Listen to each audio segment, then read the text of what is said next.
So there you go, you have this full screen. Let's try Alt-Enter on your keyboard. Okay, so Alt-Enter on your keyboard as well is a good indicator. And look, we're running in 4K right now. This is crazy. Today we're checking out Duckstation, a PlayStation 1 emulator, which is for Android, PC, Mac, and a few others, to play all your favorite PlayStation 1 games in high definition. Yes, you can upscale this up to 4K. You could just go from 1x to 10x to not up to 9x. So you could do 720, 1080, 1440, or even 4K. That's a lot of resolution there. But it doesn't just stop there. I mean, this is a really nice emulator. Everything from using cheat codes to saving your state. It's a breeze to set up. So in this video, I'm gonna go ahead and share with you how to set it up. We're gonna set up a controller, we're gonna set this up, and then we're gonna actually like go through and show you these enhancements and how it changes the gameplay in both Crash Bandicoot. We'll check out Gran Turismo, and we're gonna check out Tony Hawk Pro Skater 2. I saw this on ETA Prime's channel and I was very intrigued by it, and I have to say, after playing it with it, it's actually really cool. So you're gonna want to see this one. I think it's really cool, and it's easy to do, and I'll show you how right now. So our first step is to go ahead and get Duckstation. You can Google it, or I'll put a link in the description. And let's go ahead and go to their GitHub page. You want to go scroll down here. The compatibility list is awesome, by the way. It shows you what games work and if there's any issues, but you know, it's like 97% of the games are working really well. It even tells you whether it's the NTSC version or the PAL version, depending on the region. So really nice that they include that. This is for Android. It is for Linux, Mac. We're going to be doing it on Windows though. You can also see what they've done as far as adding new features and things. So to download, go here. I'll put a link here, and then here's all of our releases here. And I am doing the Windows x64 release, not the ARM. I don't have an ARM processor. I have a Windows release. Now there's other releases on here, and you can play with them as well. So I went ahead and clicked it and downloaded it. The other file you will need is the PlayStation BIOS file, and that's going to be called scph1001.bin. You can easily just, you know, copy this file and Google for it, and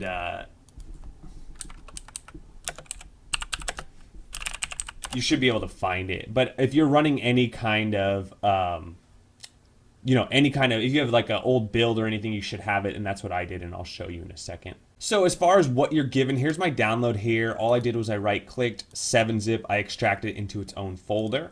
Once it's extracted, you don't need that file anymore. It's all right here. And what you want to do is say create new folder and call it BIOS, B-I-O-S, all lowercase. It's pretty easy to do. I already did it. And that's where we're going to be placing our PlayStation BIOS file.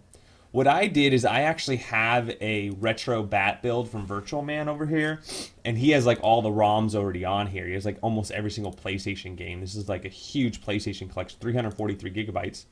And so I'm going to be using those games. You do need to download ROMs or have your games. And I'm going to be using CHD files. There's also bin and Q files. I understand you can use those as well. But as you can see here, all mine are CHD files. And that's what I'll be using.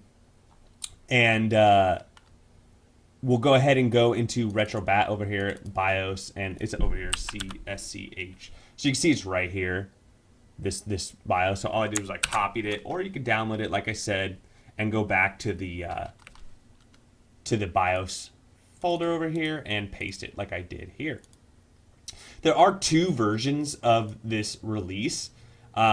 And it's just really the way the application itself works. Functionality-wise, I believe they're fairly similar, but I've just been messing with the QT version myself, so you might want to check into the SDL version as well.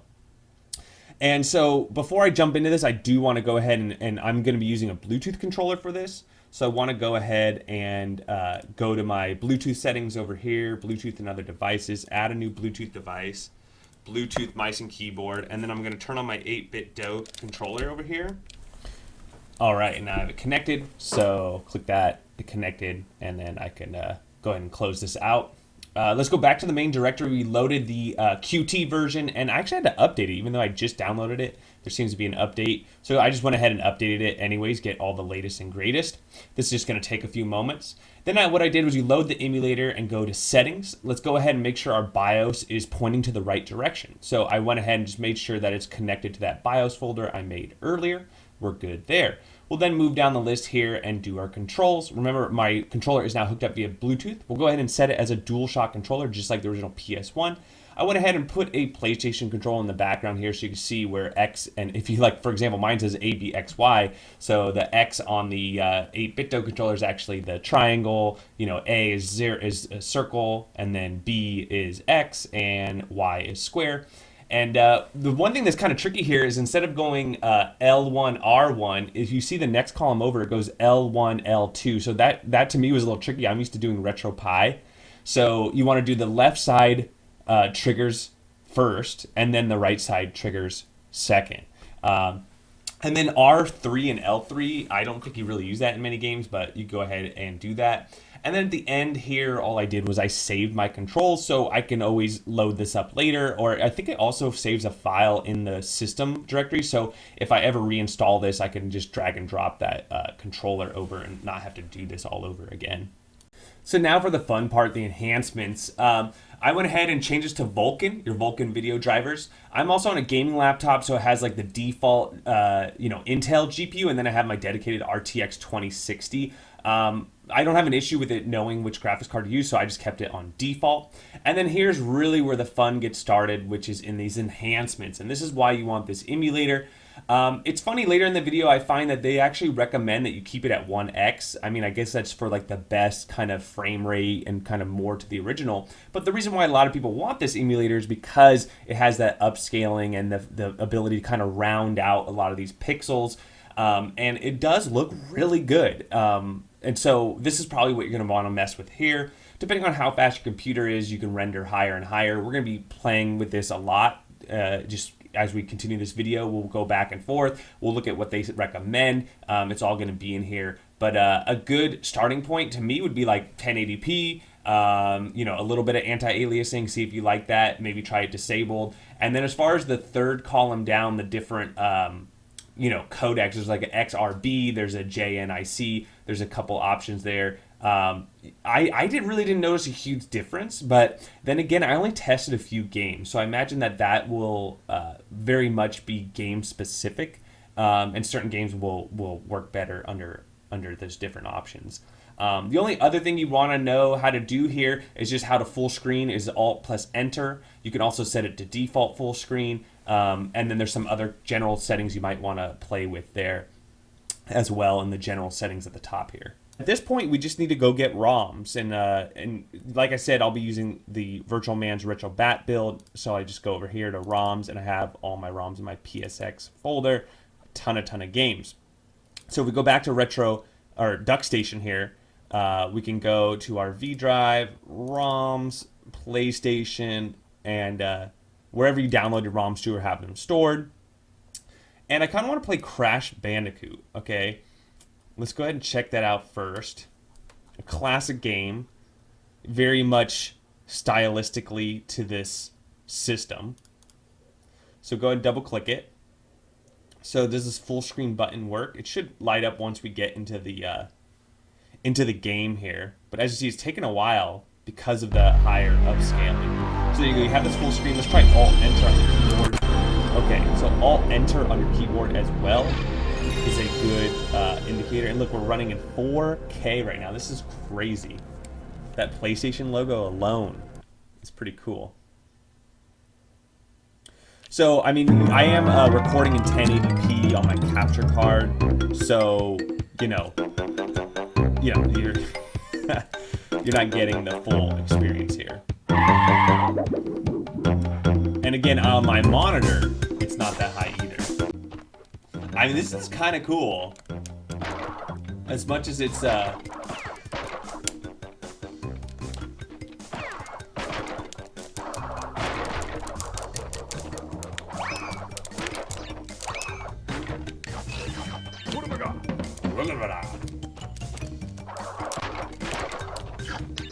Give me them apples.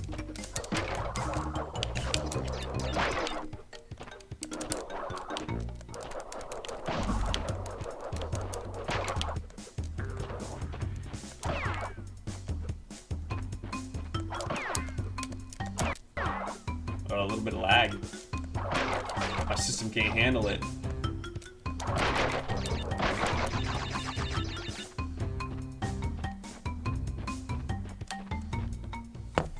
Now let's see, can you change the resolution while you're playing?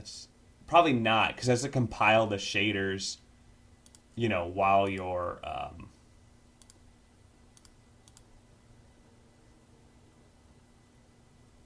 Oh, interesting.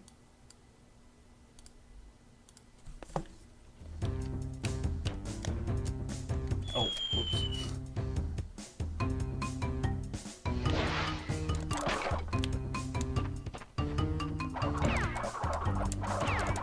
You can see it actually runs a little smoother now that I lowered the res.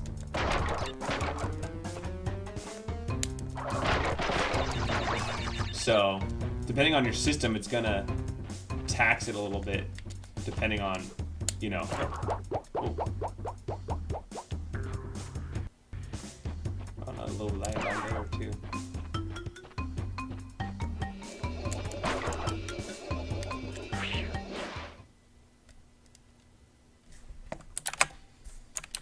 And then you should still be able to save your state too, so... Cheats. Oh, you even have cheats, so save state. There we go. We saved our state. So let's go ahead and reset. System. Load state.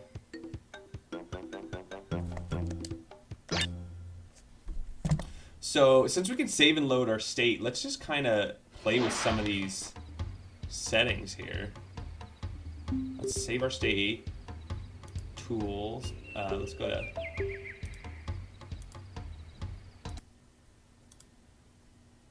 Oh wow, it just does it right there. Ooh, this looks kind of funny.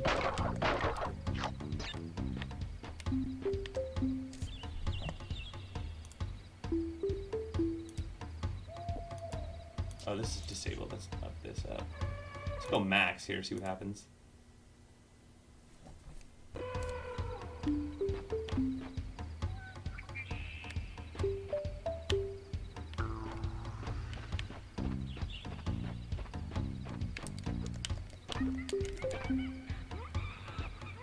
He looks really good.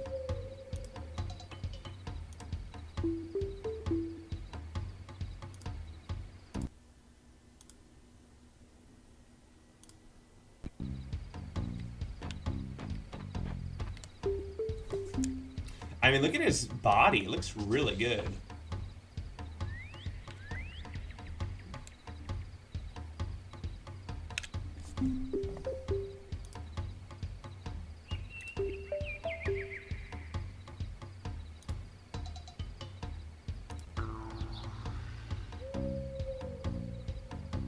Let's try true color.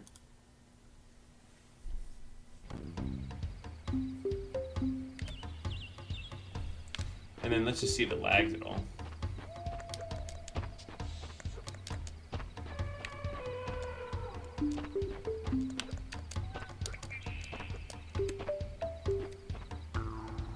I mean, I feel like the main thing here is just the upscaling. I'm not seeing a huge difference. Let's try this widescreen hack. Oh, see, this one you probably have to reset.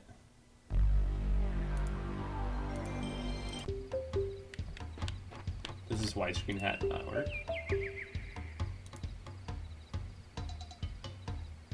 Oh, okay, never mind. That's just, it's gonna keep the display ratio.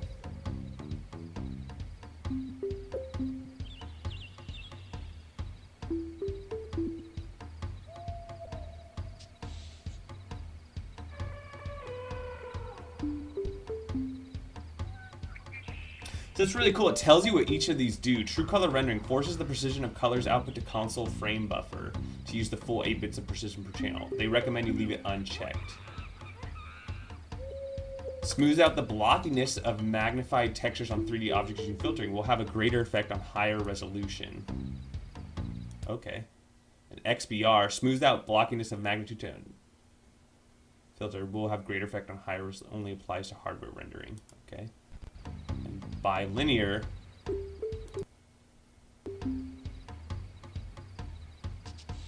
Smooths out the blockiness.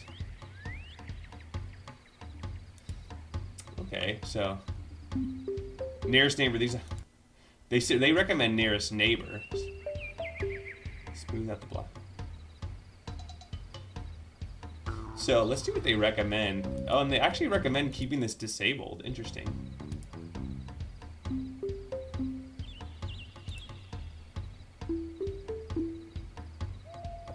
Oh, they actually only recommend 1x.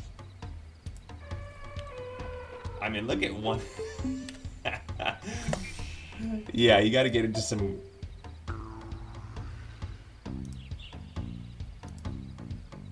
Let's try 1080. Okay, that turns on. That's still disabled. Yeah, I mean, I feel like this is a good medium point. It's following the recommendations. You have good res. Let's see if we can notice a difference though between going from the 6 to X. Hold on, let's try this again. Look at the ground here. 6, 5, 6. I feel like I'm at the eyeglass doctor. 7. Let's go up to 9.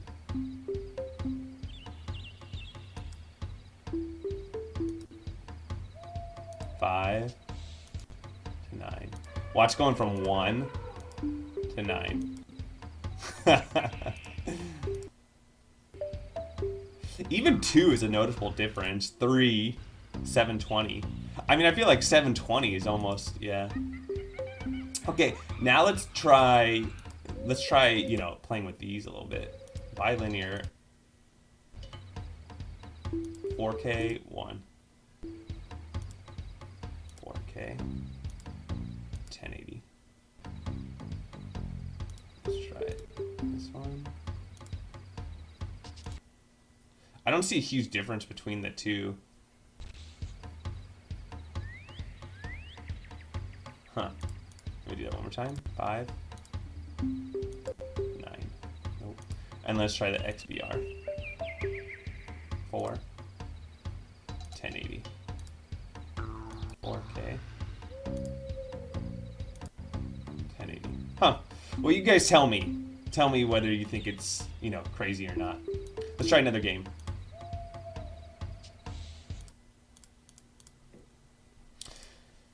So one of my favorite games is Gran Turismo. So let's go over there.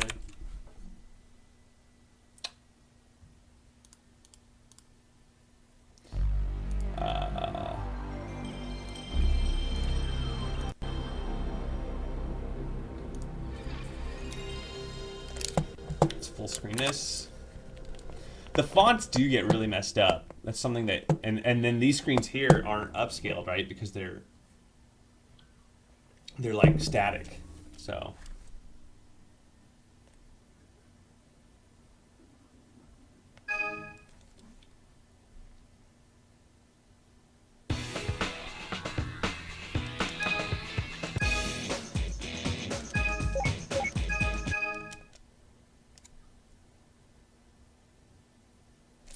Oh, it's not on the, is it not on 4K right now? It's showing me 2880 by 2016. Let's save our state and then reload this game. Make sure we're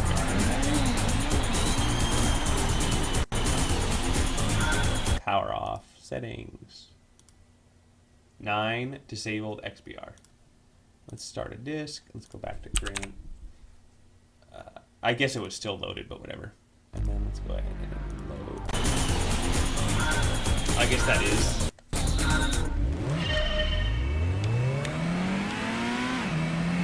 Wow, this definitely does look better. I don't even know where my brake is. It's actually kind of weird, the road. I'm gonna get a copyright strike for this music.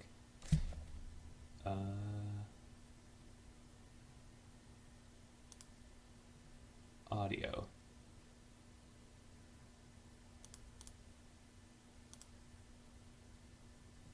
I kind of want to play. Did you see how the road was like wavy? That's actually kind of like not cool. I don't like that actually. Um, Maybe this is gonna smooth it out a little bit. Let's try.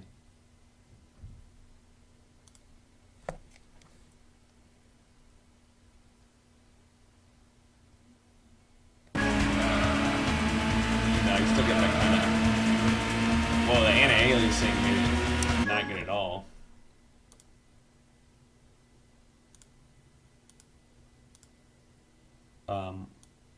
Let's see what happens if we go. Let's keep it at 9. I mean, it seems like 9 is just more res, so why not? Let's see what true color does.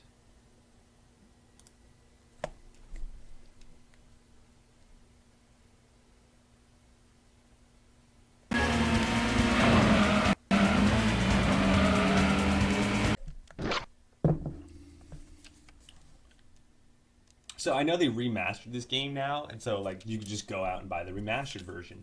You know, it has new characters, new everything. But as far as this game, right? Like you had Dreamcast.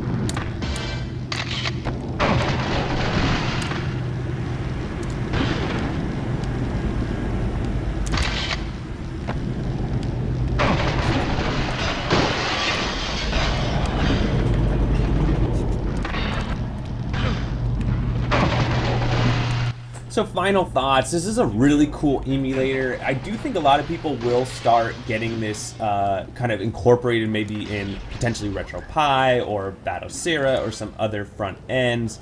You can easily get this to, you know, auto launch and have your default settings. Right now it's just a standalone for this video to kind of check it out. And like I said in the beginning of the video, like a lot of people like the PlayStation 1 and it had like a huge, over 1,000 games for it. It was definitely a game-changing system, and to be able to just play these games a little differently is a lot of fun. I recently did a video on Nintendo NES HD packs. I mean, anytime you can kind of replay these games with a slightly different experience, it's welcomed. It's definitely not necessarily for the purists, they're not going to necessarily like it, but for the people that like, you know, something new and fun, you know, I can get behind that. So with all that said, that's what I think. Let me know what y'all think. Don't forget to like and subscribe, and we'll catch you on the next one.